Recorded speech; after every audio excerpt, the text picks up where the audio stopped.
Libération sous caution de Tendai Biti au Zimbabwe. L'opposant a été arrêté en revenant de la Zambie où il cherchait à obtenir l'asile politique.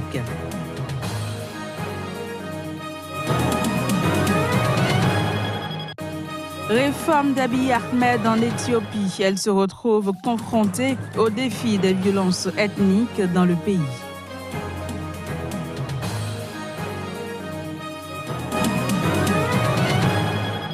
Puis la Colombie reconnaît la Palestine comme un État libre et indépendant. La décision émane du gouvernement sortant de Juan Manuel Santos.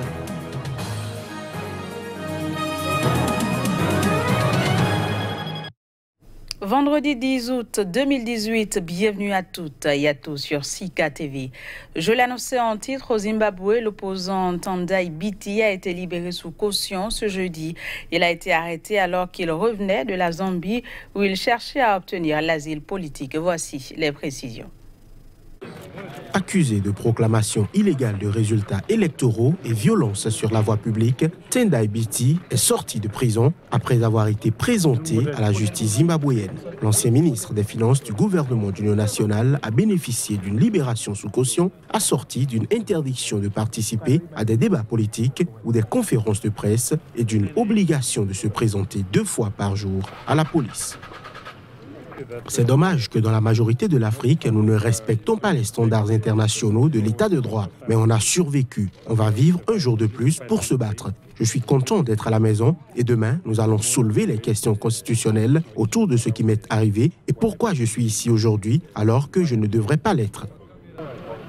Figure de l'opposition zimbabwéenne, Tendai Biti a été expulsé par les autorités zambiennes après une médiatique demande d'asile politique. Son parti, le Mouvement pour le changement démocratique MDC, a déposé un recours contre les résultats de la présidentielle du 30 juillet. Un scrutin remporté par le président sortant Emmerson Mnangagwa. La Cour constitutionnelle aura ensuite 14 jours pour trancher. L'ex-première dame ivoirienne Simone Gbagbo, libérée mercredi à Abidjan, va engager une procédure en annulation devant la Cour pénale internationale. L'institution la poursuit, rappelons-le, pour crime contre l'humanité. L'annonce a été faite ce vendredi par son avocat, maître Rodrigue Dadje. Reportage. Simone Gbagbo, condamnée à 20 ans de prison pour atteinte à la sûreté de l'État, a bénéficié, à l'instar de 800 autres personnes, d'une amnistie décrétée lundi par le président Ouattara afin de favoriser la réconciliation nationale en Côte d'Ivoire. Mais elle reste poursuivie par la CPI qui a délivré contre elle un mandat d'arrêt en février 2012. En septembre, l'équipe de défense de Mme Simone Gbagbo engagera à la CPI une procédure pour annuler les poursuites contre elle, a déclaré maître Rodrigue Dadje. Le mandat d'arrêt contre Mme Gbagbo est toujours en vigueur, a souligné la CPI dans un communiqué rappelant à la Côte d'Ivoire son obligation de remettre sans délai Mme Gbagbo à la Cour. Simone Gbagbo doit être arrêtée sur la base de ce mandat et transférée à la CPI pour y être poursuivie. Toute amnistie qui pourrait avoir été accordée n'a aucun impact sur les procédures devant la CPI, a poursuivi la Cour. Malgré le mandat de la CPI, le président ivoirien Alassane Ouattara avait affirmé en 2016 qu'il n'enverrait plus d'Ivoiriens à la CPI, estimant que son pays avait désormais une justice opérationnelle. L'ancien président Laurent Gbagbo et son ancien ministre de la Jeunesse Charles Blé Goudé sont les 2 Ivoiriens actuellement jugés par la CPI à La Haye pour des crimes contre l'humanité présumés lors de la crise de 2010-2011 qui a fait 3000 morts. Et les réactions se multiplient au sein de la coalition au pouvoir en Côte d'Ivoire après l'éclatement de l'alliance entre 2 partis qui gouvernent le pays depuis 2010 et ce 2 mois avant les élections. Tout ceci s'ajoute à l'effervescence politique ambiante accrue par la mise en liberté de centaines de prisonniers dont l'ex-première dame Simone Gbagbo. Après plusieurs mois de tensions croissantes, le Parti démocratique de Côte d'Ivoire a mis fin à son alliance avec le parti du président Alassane Ouattara, faisant éclater la coalition au pouvoir depuis 2010. Cette rupture marque une recomposition du paysage politique ivoirien, déjà en pleine effervescence, avec l'amnistie et la libération mercredi de Simone Gbagbo et des principaux responsables du Front populaire ivoirien, le 3e grand parti du pays. Le PDCI-RDA, dirigé par le président Henri Konan Bédié, ne se reconnaît pas aujourd'hui dans le gouvernement actuel, étant donné que lors de la formation de ce gouvernement, le président de notre parti n'a pas été consulté. Et donc, nous ne savons pas au nom de quel parti politique ces frères qui sont à ce gouvernement ont été appelés. Cet éclatement de la coalition au pouvoir est mal vu par des cadres du parti, récemment exclus, comme le ministre des Ressources animales et halieutiques, animateur d'un mouvement dissident favorable à la coalition RHDP. C'est regrettable qu'on soit arrivé à prendre une telle décision et on parle même d'une nouvelle alliance qui peut être créée, mais nous préférons être alliés aux enfants d'Oufoué que de nos alliés à des gens qui ne partagent pas la même idéologie que nous. De son côté, Mamadou Touré, porte-parole du RDR, a affirmé que la coalition au pouvoir ne volait pas en éclats, estimant que le RDR a joué sa partition et est resté en cohérence avec l'ensemble de ses engagements. C'est vrai que cette décision du PDCI intervient. À chaud, nous n'avons pas de réaction, si ce n'est que de prendre acte de cette décision. Nous restons fondamentalement attachés, et le président Ouattara reste fondamentalement attaché aux valeurs de dialogue.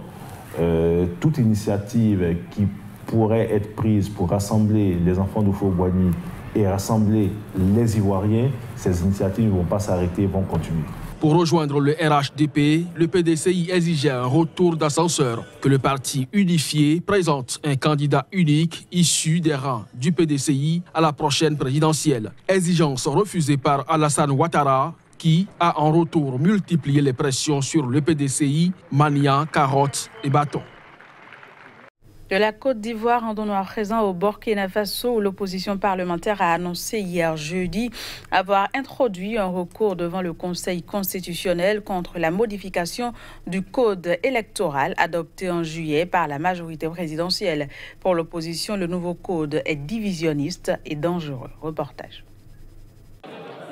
Le nouveau code électoral consacre la carte nationale d'identité et le passeport comme les seules pièces servant à l'inscription sur les listes électorales et au vote. Il exclut toutefois l'usage de la carte consulaire pour les Burkinabés de l'étranger. Une nouvelle disposition décriée par l'opposition qui voit une exclusion et un recul démocratique par rapport à l'ancien code électoral. Ce dernier permettait l'usage de la carte consulaire largement utilisée par les 11 millions de Burkinabés de l'étranger. Le nouveau test électoral confine également les lieux de vote des électeurs burkinabés de l'étranger dans les ambassades et dans les consulats. Adopté en juillet par la majorité présidentielle, il est jugé par l'opposition parlementaire comme divisionniste et dangereux. Elle appelle donc ses militants et sympathisants à se tenir prêts pour la lutte engagée contre cette loi qui consacre, selon elle, le recul de la démocratie burkinabé. Le vote des Burkinabés vivant hors de leur pays représente un véritable enjeu puisqu'il représente 60% du nombre de Burkinabés vivant au Burkina, qui est de 18 millions.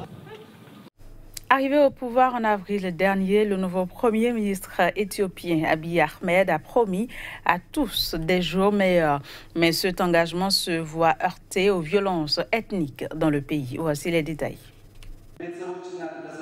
Suite à sa nomination comme Premier ministre de l'Éthiopie, Abiy Ahmed a tôt fait d'afficher ses ambitions réformatrices qui ont accru sa popularité. Pour des analystes, le rythme des changements pourrait exacerber de rivalités telles que celles entre Oromo et Gédéo. Toujours selon des analystes, la rapidité et l'ampleur des changements qui ont lieu en Éthiopie équivalent à une révolution. Ces réformes ont pour but notamment de mettre un terme aux vieilles rivalités ethniques qui opposent les Oromo et les Gédéo. Mais quelques semaines après son investiture, des violences ont éclaté entre les deux ethnies, poussant des centaines de milliers de membres de la minorité ethnique Gédéo à fuir devant leurs voisins Oromo, venus les chasser brutalement de leurs fermes. Des semaines de violences entre Oromo et Gédéo, juste après l'investiture d'Abiy, ont provoqué le déplacement forcé de près de 1 million de personnes, créant une urgence humanitaire à laquelle les ONG ont eu du mal à répondre. Outre le conflit entre Oromo et Gédéo, d'autres affrontements intercommunautaires ont eu lieu ces dernières semaines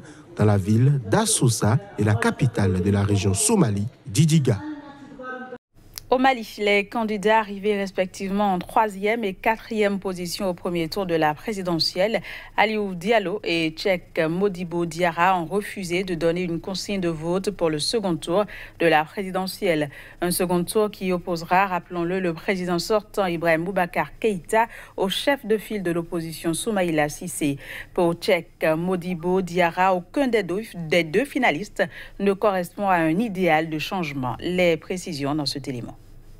L'homme d'affaires Aliou Diallo, crédité de 8,03% des suffrages le 29 juillet, et l'ancien premier ministre de transition Cheikh Modibo Diarra, 7,39%, ne participeront pas au large front démocratique que Soumaïla Cissé, chef de file de l'opposition, appelait de ses voeux pour battre au second tour dimanche prochain Ibrahim Boubacar Keïta.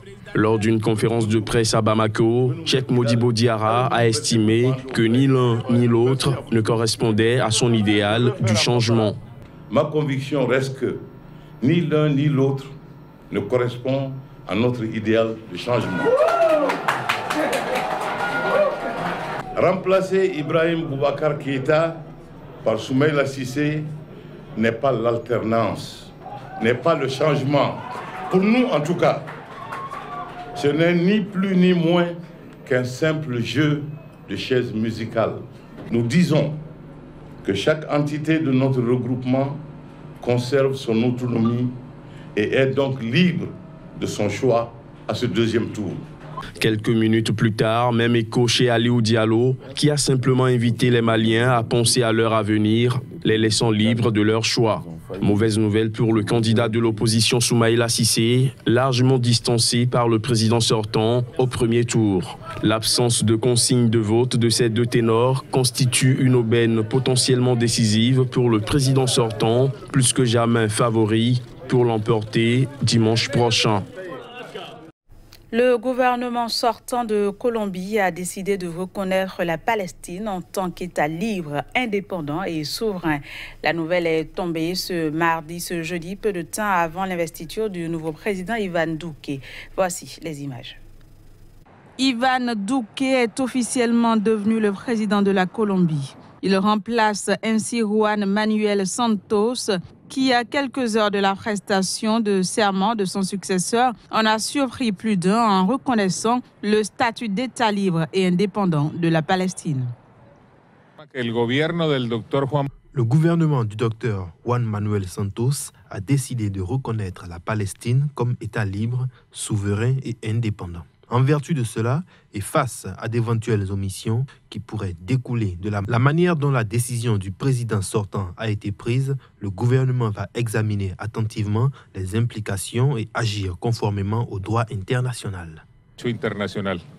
Une décision saluée par les autorités palestiniennes. Cette décision du gouvernement colombien est très importante parce qu'elle vient d'un allié très proche d'Israël. Elle ne vient pas d'un pays arabe ou d'un pays musulman proche de la Palestine, mais du grand allié d'Israël en Amérique latine qui est la Colombie.